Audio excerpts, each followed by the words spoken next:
Yes, guys, follow me on my Snowdon Summit on my Turbo Levo 4.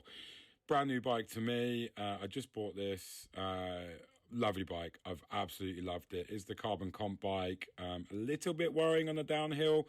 I started on the Rangers path and then I did the descent into Lamberis. The reason I did it that way is because I was staying on the Rangers side. So if you go to do this, you can go up the Rangers, and then when it splits, it's easily signposted. Jump down to Lamberis, and then you can start your up on the Lamberis path. I did come down the Rangers path as well, which you'll see in a moment. But what I would say is Schwabe Shredder is definitely not the tyre for the job. Didn't really matter too much, but if I was going to do it again, I'd probably swap out the tyre because it was a bit jumpy in places. But it is what it is. I didn't have time to swap it out. That gate I was actually warned about is super fast down into Lamberis, and then I was sort of told that there would be a gate somewhere, so be careful. So I was consistently looking out for that gate. But look at these views. Honestly, I was buzzing all day, just riding out in the mountains. It's just a completely different vibe. Everyone I saw was super nice. I will warn you, in winter months, you're absolutely fine to ride Snowdon, but in the summer, you can't ride in peak times. Look at that photo. I was taken by a random guy who sent it to me at the top. So if that was you, large up.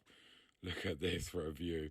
Kind of gutted that there are other people here, to be honest. I thought I'd got up early enough, but people beat me there. Now, this bit was a little bit tricky, so I jumped onto the train track. You obviously couldn't do this, I don't think, in the summer, because the train is up and down to the cafe on the summit of Snowdon.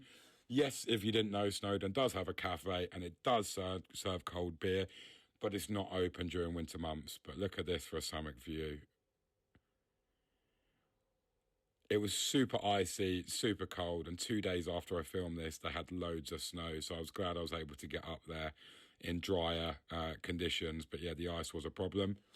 So for the down, I did decide to go down the Rangers, even though I was a little bit worried doing that on my own. I do hike this mountain like 5 or 6 times a year. Generally, I will do Rangers unless I'm feeling a little bit wild. I'll do the Watkins path.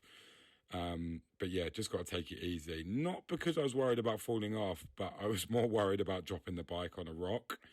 One of my riding buddies took his bike to Wales recently when he just got it and yeah, cased it on a rock and put a complete hole in the frame.